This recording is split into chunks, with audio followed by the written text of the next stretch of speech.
Bonjour à tous, aujourd'hui je vous propose de réaliser une recette hyper gourmande. Il s'agit de rolls de pizza qui sont très faciles et rapides à réaliser. J'utilise ici de la farine de petit épeautre qui, contrairement à celle de blé, n'a pas subi de modification génétique et qui est donc plus intéressante d'un point de vue nutritionnel. Elle est riche en nutriments, en protéines et pauvre en gluten. Pour commencer, il vous faudra réhydrater de la levure boulangère dans un fond d'eau tiède. Mélanger et réserver. Dans un saladier, versez 250 g de farine de petit épeautre. Ajoutez ensuite une petite cuillère à café de sel, du paprika, du poivre, de l'origan et mélangez. Ajoutez ensuite la même quantité de yaourt. Moi j'utilise ici du skyr qui est riche en protéines, mais vous pouvez utiliser tout autre yaourt, même du yaourt de soja. On ajoute aussi la levure boulangère et on mélange. Et on malaxe jusqu'à obtenir une boule compacte. On recouvre d'un film et on réserve durant 30 minutes à 1 heure. Après cela, on farine le plan de travail, on dégaze un petit peu la pâte. J'en profite pour vous rappeler de vous abonner à la chaîne, d'activer la petite cloche pour être averti des vidéos que je poste chaque semaine. On découpe maintenant la pâte en 4 parts égales. On refarine un peu avant de former un boudin.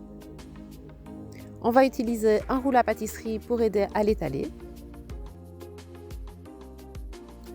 On scinde le tout en deux dans la longueur et on vient badigeonner de sauce tomate. Après, j'ajoute de fines tranches de bœuf maigre, mais ça peut très bien être du jambon, du tempeh ou même des tranches de légumes. Je viens ajouter ensuite des oignons caramélisés au sucre de coco, des petits morceaux de tomates séchées, quelques feuilles de basilic frais. Et alors d'un côté, je vais ajouter de la mozzarella et sur l'autre de la feta sans lactose. Et je vais maintenant venir rouler sans trop serrer.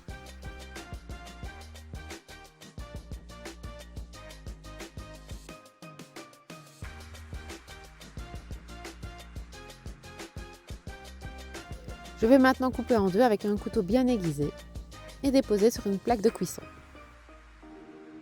Je vais placer ça au four pendant environ 15 minutes à 200 degrés.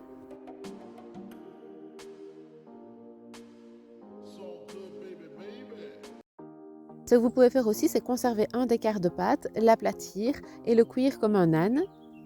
Vous pourrez ainsi le servir en accompagnement ou même en apéro en le tartinant de houmous, de fromage ou même de purée de légumes par exemple. C'est vraiment une recette coup de cœur, je l'ai vue passer sur les réseaux sociaux et j'ai essayé de l'adapter pour qu'elle soit la plus saine possible. Donc j'espère qu'elle vous plaira, n'hésitez pas à me dire en commentaire si vous la testez. Je propose plein de recettes du même genre dans mon e-book qui est en vente au prix de 10 €. Je vous invite également à me rejoindre sur mes autres réseaux sociaux et vous dis à bientôt dans une prochaine vidéo.